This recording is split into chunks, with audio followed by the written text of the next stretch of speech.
오늘 말씀의 제목은 You know better than I라는 제목, 형통한 삶 요셉이라는 제목으로 함께 말씀을 나누려고 합니다. 동영상을 보셨는지 모르겠는데 한번 보려고 합니다.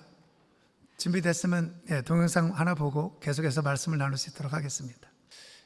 오늘 어쩌면 나누려고 하는 말씀이 영상 하나에 다 담아진 것 같기도 합니다. 이 영상은 나온 지 20년도 더 된 것 같아요. 근데 그때보다 지금 제 나이를 먹어서 영상을 보면 더 동의가 됩니다. 여러분 어떠세요? 여러분도 하나님이 항상 더 잘 아십니다라고 고백하고 살고 있나요? 마음으로는 인정하지만 그런 삶을 살기는 사실 쉽지 않죠.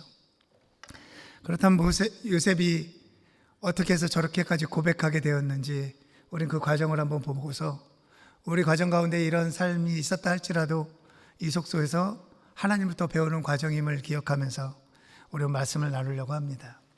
특별히 창세기 45장은 요셉의 삶 속에서 절정을 이루는 말씀이죠. 45장 5절의 말씀은 하나님이 나를 보내셨다고 말씀하고 있습니다. 여기서 제일 중요한 것은 보내심이라는 단어입니다. 이 보내심이라는 단어는 라틴어 미토에서 나왔고요. 그 미토를 중심으로 해서 미션이라는 단어가 생겼습니다. 성경을 보면 선교라는 단어가 거의 나오지 않습니다. 왜냐하면 성경은 보내심을 주로 하는 내용이고 선교를 중심으로 하는 말씀이기 때문에 그렇습니다. 그러므로 이 45장에 있는 내용은 우리 그리스도인의 개인의 삶 속에서 보내심에 대해서 깊이 생각해야 될 말씀이기도 합니다. 또한 형제들과 이렇게 화목하고 화해하는 과정을 보면서 이게 진짜 가능한 거야? 여러분 묵상하고 성경 공부하면서 지난주도 용서와 화해에 대해서 한번 대화를 했을 텐데요. 이게 가능한 거야? 라고 할 정도로 하나님 나라의 공동체의 용서와 화해 회복의 모형을 보여주기도 합니다. 또한 이 45장의 말은 이 원독자인 출애굽한 이스라엘 백성에게 매우 중요한 의미가 있습니다. 창세기는 우리가 보고 있죠. 하지만 처음에 창세기를 쓰고서 이거를 처음 보는 사람들을 오리지널 리더, 원독자들이라고 표현합니다. 이 원독자들은 누구냐면 출애굽하고서 광야에서 살아가고 있는 사람들입니다. 이스라엘을 출애굽한 사람들. 이 사람들은 출애굽한 이후에 광야를 걷고 있는 이스라엘 백성들이 창세기를 쭉 읽어갑니다. 와, 하나님 창조하셨구나. 아브라함에게 허락된 땅이 가나안 땅이구나. 그리고 그 약속과 언약이 이루어진 땅 이삭에게, 야곱에게 이 땅은 우리가 다시 돌아가야 될 땅이구나. 우리는 가나안으로 가는 건 당연한 거구나라는 인식을 해가면서 아마 창세기를 읽었습니다. 하지만 이 사람들은 노예를 계속해서 경험한 사람들이죠. 이런 사람들에게 질문이 있었을 겁니다. 그렇다면 우리를 왜 애굽으로 보내셨을까? 그 언약의 땅에서 우리 그 땅을 살게 하면서 언약을 이루시고 생육하고 번성하게 해서 살아가게 하면 되는데 우리를 왜 우리 조상들은 애굽으로 보내게 했었고 왜 그동안 그렇게 어렵게 노예의 삶을 살도록 하였을까라는 질문이 생겼을 것 같습니다. 그거에 대한 질문을 45장은 답을 하고 있는 거예요. 형들이 악함으로 그렇게 보낸 것도 있지만 그 위에 하나님의 섭리와 하나님의 구원의 계획을 이루셨다는 겁니다. 원독자들은 여기서 하나님의 섭리를 배우게 됩니다. 인간은 악을 행했지만 하나님은 그 악까지 사용하여 언약 백성을 보존하셨습니다. 그래서 요셉은 형들에게 5절에게 이렇게 말하죠. 당신들이 나를 이곳에 팔았다고 해서 근심하지 마소서. 하나님의 생명을 구하시려고 나를 당신보다 먼저 보내셨나이다 라고 말합니다. 그러면서 이 창세기에서 정리한 성경 구절들이 있는데 그 중에 하나는 여러분 마지막 50장에 보면 50장 20절 말씀, 하나님께서 나를 이를 보내신 건 악을 선으로 행하시기 위한 하나님의 섭리를 말씀하고 있습니다. 이 야곱의 이야기와 요셉의 이야기를 하면서 제가 여러분들에게 자주 말씀드린 것 중에 하나는 하나님의 섭리에 대해서 이야기합니다. 하나님의 섭리는 악으로 도모하신 분이 아닙니다. 우리가 삶을 살아가다가 안 좋은 일, 뭔가 불편한 일, 어려움을 당하고 고난을 당하면 많은 그리스도인들이 하나님 나에게 왜 이렇게 어려움을 줄까라고 이야기하는 사람들을 많이 봤습니다. 그건 하나님의 뜻이 아닙니다. 하나님은 우리에게 선을 도모하시는 분이지 악을 도모하시는 분은 아닙니다. 시험은 주시되. 그러면 하나님의 섭리는 무엇이냐면 악이 있는 곳에서 선으로 인도하시는 게 하나님의 섭리임을 성경은 말합니다. 여기서도 마찬가지로 애굽으로 이주해 살아간 것은 인간의 실패가 아니라 하나님의 계획이었음을 말합니다. 그리고 8절에는 그런즉 나를 이를 보내시는 당신들이 아니요 하나님이시여라고 말합니다. 7절은 좀 더 구체적으로 표현하고 있어요. 성경을 한번 보시면 하나님이 큰 구원으로 당신들의 생명을 보존하고 당신들의 후손을 세상에 두시려고 나를 보내셨나이다 라고 말하고 있습니다. 그러니까 야곱의 가족들, 하나님이 언약을 약속한 생육하고 번성해야 될 야곱의 가족들이 기근 속에서 사라질 위기에 있었습니다. 그러나 하나님은 요셉을 먼저 보내어 언약의 가문을 지켰죠. 출애굽 세대는 이것을 깨닫기 시작합니다. 하나님은 언약을 지키시기 위해 먼저 길을 준비하시기 때문에 출애굽은 갑작스러운 사건이 아니라 이미 오래전부터 준비된 하나님의 언약의 성취라는 것이죠. 지금 원독자들은 이 장을 읽으며 우리가 애굽에 있게 된 것도 우연이 아니구나 깨달으며 하나님이 보내신, 애굽으로 보내신 하나님이 정하신 때에 다시 나오고 우리는 그 언약을 이뤄가기 위해 가나안 땅으로 들어가는구나 라는 마음으로 읽겠죠. 그 원독자들에게도 그런 메시지를 주지만 이 45장의 메시지는 우리 개인적인 신앙에도 엄청난 메시지를 주고 있습니다. 즉 처음에 말했듯이 정말 내 삶이 You know better than I 하고 살아가는가? 하나님이 정말 훨씬 잘 아십니다 라고 고백도 하고 말은 하지만 진짜 우리의 삶을 그렇게 살아가는가? 라고 묻고 있습니다. 요셉이 처음부터 그런 삶을 살았을까요? 그런 것 같지는 않습니다. 아브라함이 처음부터 그렇게 살았을까요? 성경은 그렇게 표현하지 않습니다. 하지만 사람들이 요셉이 그렇게 고백하는 과정까지 있었음을 성경은 표현하고 있습니다. 요셉의 삶에서 이제 어떻게 나는 하나님이 항상 나보다 더 잘 알고 낫습니다라고 하는 고백한 삶을 살았을까요? 참 아이러니하게도 그러한 사람들은, 성경이 그런 사람들은 늘 광야를 지납니다. 늘 폭풍을 만나고 늘 고난의 시기를 지납니다. 하나님이 주시고자 하는 것이 이게 고난이 전부가 아니라 이것을 위해서 성장하기 위함, 이런 것을 보여주기 위한 것을 여러분 꼭 기억하시기 바랍니다. 요셉이 노예로 팔려간 나이가 17세입니다. 대부분 다 그 이상인 것 같아요. 우리 아기들 빼고는. 그래서 총리 대신이 된 게 30살에 됐어요. 그러면 13년 동안 거의 노예로 살았다는 거죠. 여러분 노예의 삶을 영화로 어느 정도 감 잡을 수 있겠죠. 책으로도 감을 잡을 수 있습니다. 조선시대 노예와는 많이 다른 이 시대는 노예는, 로마 시대까지 노예는 사람 취급을 거의 못 받았습니다. 거의 그냥 개, 소, 돼지 중에 말만 통하는 종족 중에 하나로 노예 대접을 받았죠. 노예인 요셉에게는 계속해서 이런 절망들로 인도하셨을 거라고 봅니다. 그런 곳에 가서 살게 되죠. 그 가운데 하나님이 인도하셨음을 조금씩 삶을 통해서 배워갑니다. 요셉의 형들은 요셉의 꿈을 미워하고 시기하여 그 꿈을 이루지 않기 위하여 요셉을 팔았지만 요셉은 계속해서 아버지를 떠나서 어려운 시간을 보냅니다. 세상적인 관점으로 한번 보세요. 여러분 14년 동안 이렇게 고생해보라 그러면 할 수 있겠어요? 그리고 총리 대신이 된다라고 말하면 한번 13년 정도 뒤면 제 나이면 안 할 것 같은데 여러분 나이면 저라면 할 것 같습니다. 근데 결과가 정해진 걸 우리는 알잖아요. 요셉의 입장에서는 모르지 않겠어요? 나의 노예 생활의 삶이, 터널이 언제 끝날지 모르는 상태로 살아가고 있습니다. 그런데 성경은 요셉이 이런 삶을 살아가면서 막 어려운 상황에서도 불편하고 하나님을 원망하는 장면이 나오질 않습니다. 오히려 이 어려운 상황에서 하나님 자신과 함께 한다는 것을 확신하면서 살아갑니다. 어떻게 그럴 수 있었을까요? 여러분은 어떻게 이럴 수 있다고 생각할까요? 한번 여러분 스스로에게 질문 한번 던져보시기 바랍니다. 이 질문은 여러분 스스로도 그렇지만 원독자에게도 매우 중요하죠. 원독자의 원래 출애굽하기 전에 애굽에서는 노예로 대부분 살았기 때문입니다. 요셉은 자신이 하나님을 항상 함께 한다는 걸 확실히 믿고 있었다는 것을 성경 39장은 이야기합니다. 창세기 39장은 가장 많이 하나님이 함께 하더라, 형통한 사람이다라는 걸 기록합니다.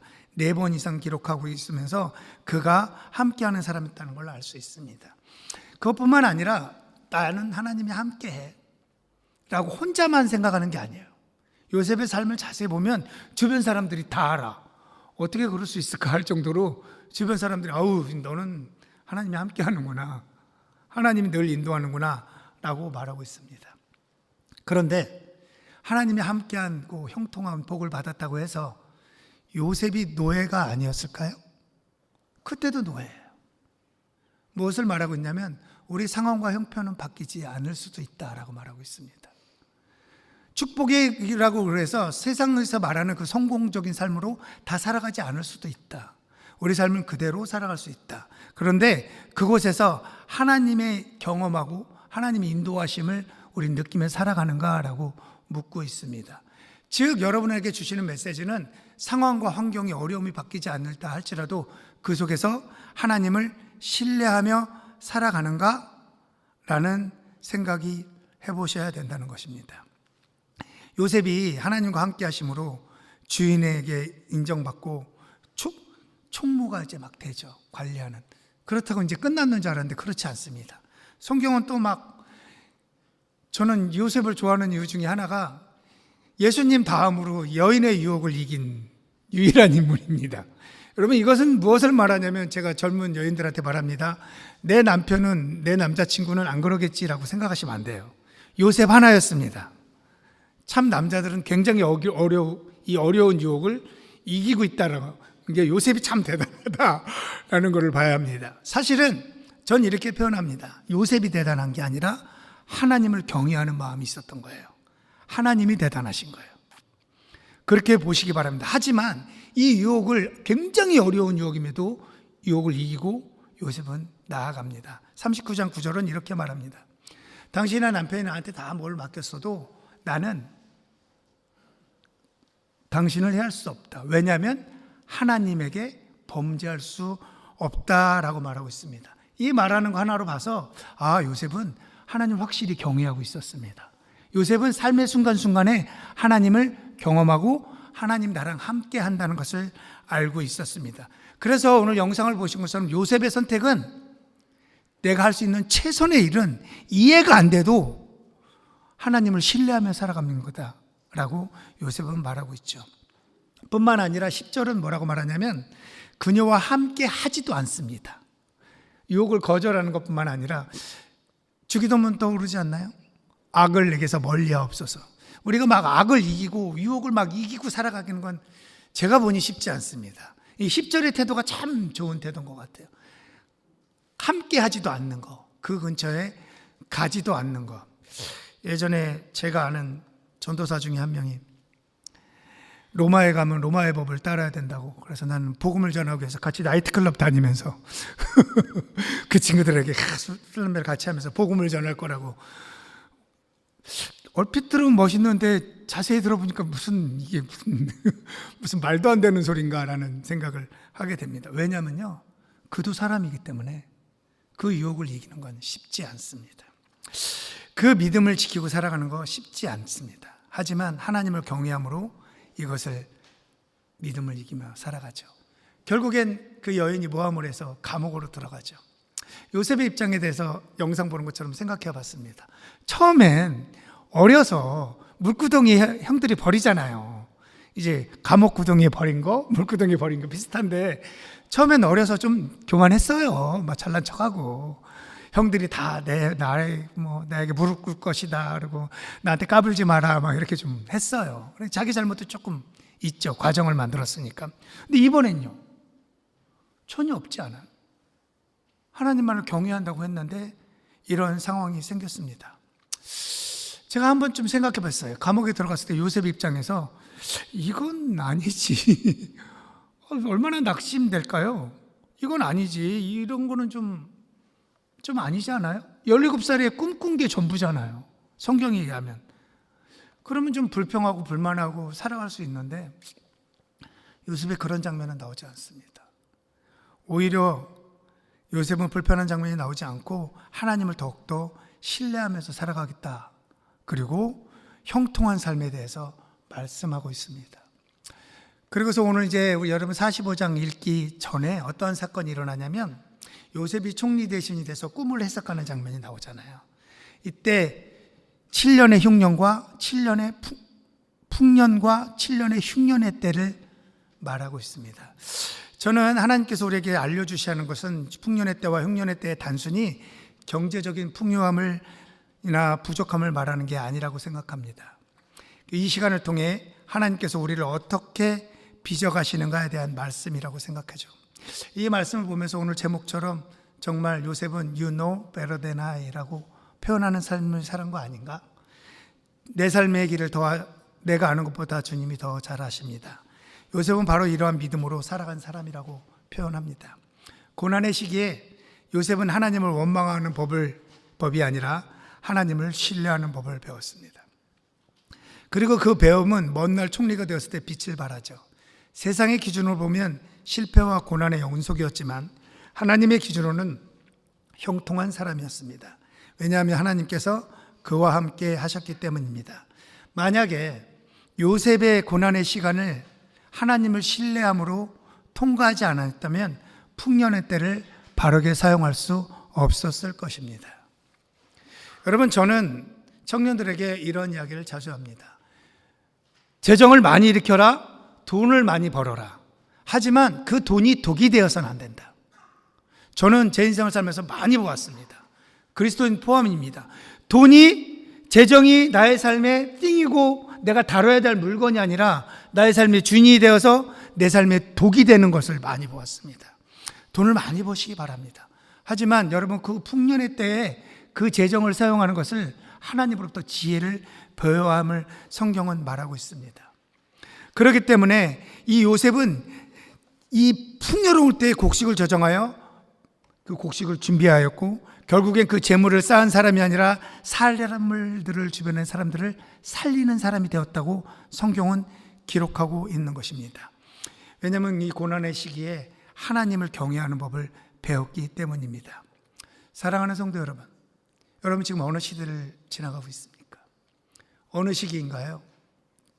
손 들고 말하지 않으셔도 됩니다. 속으로 생각해 보세요. 나는 지금 풍년의 때인가요? 아니면 흉년의 때인가요? 풍년도 흉년도 아닌 아무렇지도 않고 그냥 막 살아가는 건 아닌가요? 한번 나는 어느 때를 지나가고 있는지 여러분 기억하시기 바랍니다.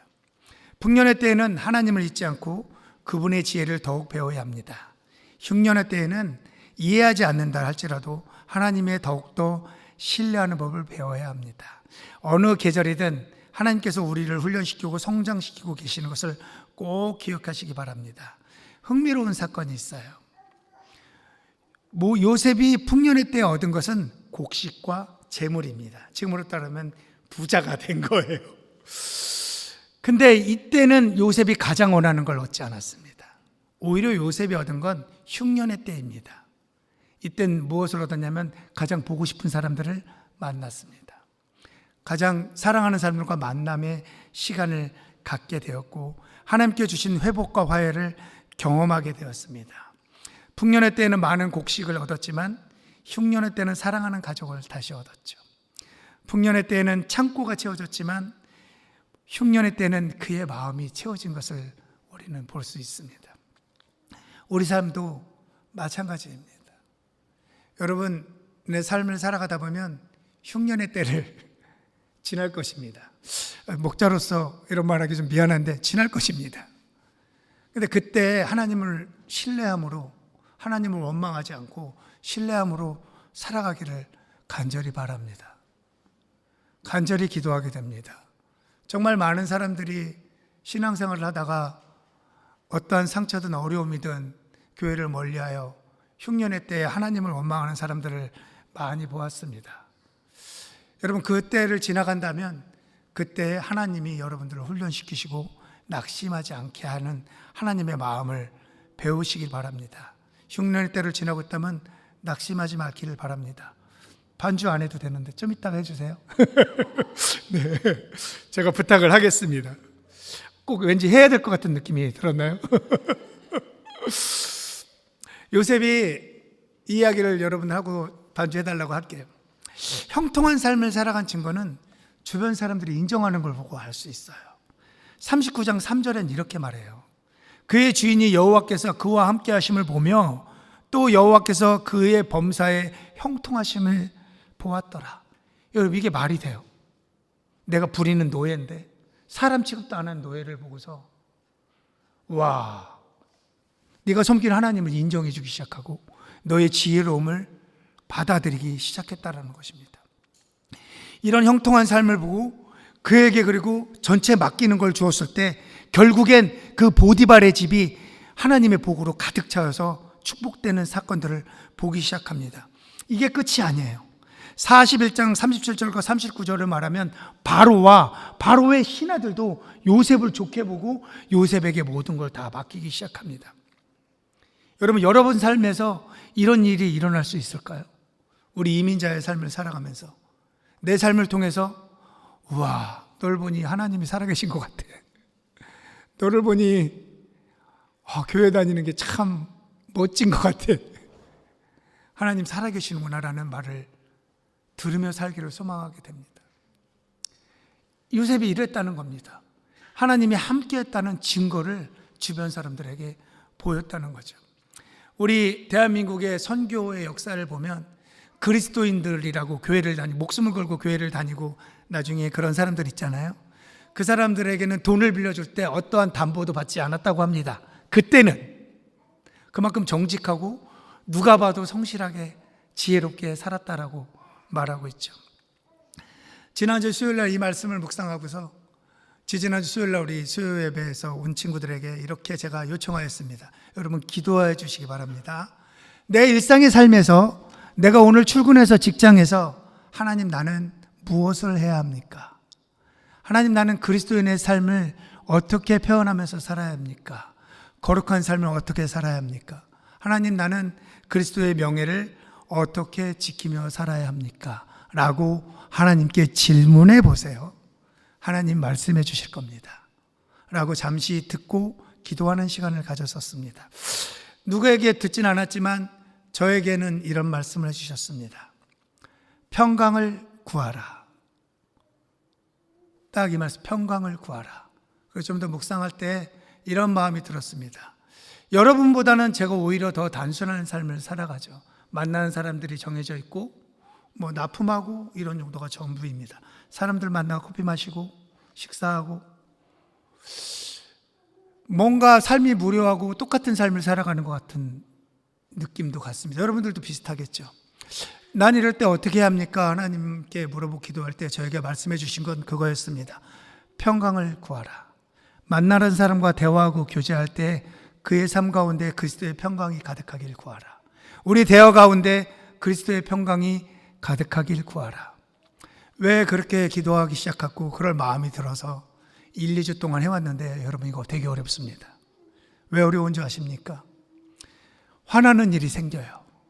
원망할 일이 생기고 미운 사람이 꼭 생기고 그리고 막 부정적인 언어를 나도 모르게 쏟아내기 시작합니다. 이런 곳에 있는 사람일수록 일하는 사람일수록 더 심하죠.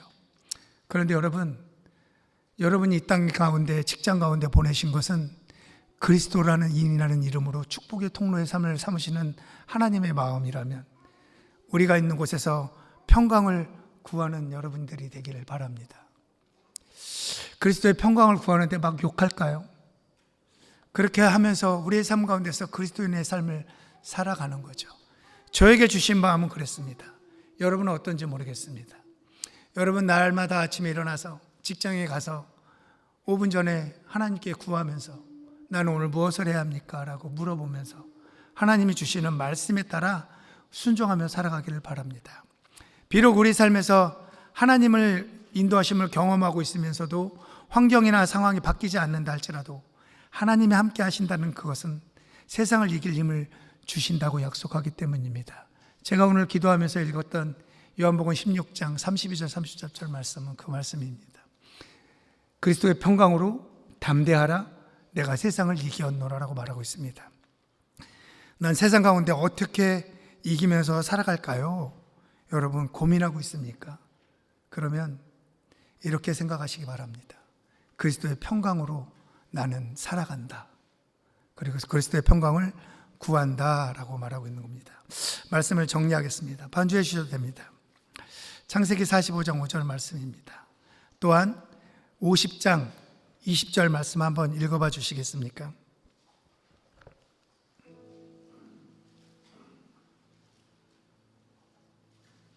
(50장) 20절 말씀입니다. 같이 소리내서 한번 읽어보겠습니다. 당신들은 나를 해하려 하였으나 하나님은 그것을 선으로 바꾸사 오늘과 같이 많은 백성이 생명을 구원하게 하셨나니 라는 거죠. 여러분들을 세상으로 보내실 때에는 하나님의 선을 이루라고 보내신다고 확신합니다. 세상에서는 여러분들에게 세상은 그래요. 긍정적이지 않을 수 있습니다. 부정적이고 여러분들을 푸시하고 그 형들이 공격한 것처럼 공격해 올 수도 있습니다. 그곳에서 하나님의 마음을 배우시기 바랍니다. 하나님의 축복의 삶에 형통한 삶을 나타내신 여러분들이 되기 바랍니다. 그래야 예수님이 십자가의 의미를 제대로 알 수 있습니다. 구원받은 기쁨으로 살아가는 것이죠. 그것이 형통이며 축복의 통로여야 합니다. 예수님의 십자가의 고난은 자신의 잘못으로 인한 게 아니에요. 요셉의 삶도 자신의 잘못으로 인한 것도 아니듯이 예수님의 십자가의 고난은, 그 대속의 고난은 자신의 잘못 때문이 아닙니다. 우리를 사랑함으로 이 땅 가운데 보내셨습니다. 십자가의 은혜를 알고 있나요? 십자가의 능력이 부족한가요? 결코 그럴 수 없습니다. 십자가의 능력이 부족해서 우리의 믿음이 흔들리는 것이 아니라 각자 스스로가 십자가의 사랑과 은혜가 경험되지 않기 때문에 우리의 확실한 믿음이 어려운 것이죠. 믿음은 하나님을 경험할수록 더욱 확신으로 자리하게 되는 것이기 때문입니다. 혹시 낙심 가운데, 어려운 가운데 있다면 그곳에 하나님을 더 신뢰하는 법을 배우시고, 내 마음에 풍요로움이 있다면 그곳에서 하나님의 지혜를 배우면서 이후에 내가 어떻게 사람들에게 축복의 통로의 삶을 살아갈까라고 기도하면서 살아가시길 바랍니다. 제가 할 수 있는 최선은 바로 하나님 당신을 신뢰하는 것입니다. 왜냐하면 You know better than I 라고 고백하면서 우리의 삶들을 살아내시길 바랍니다. 또 우리가 함께 안디옥 세움교회가 함께 예배하면서 기도의 공동체로 우리가 이러한 삶을 살아내기를 그리스도 이름으로 축원드립니다.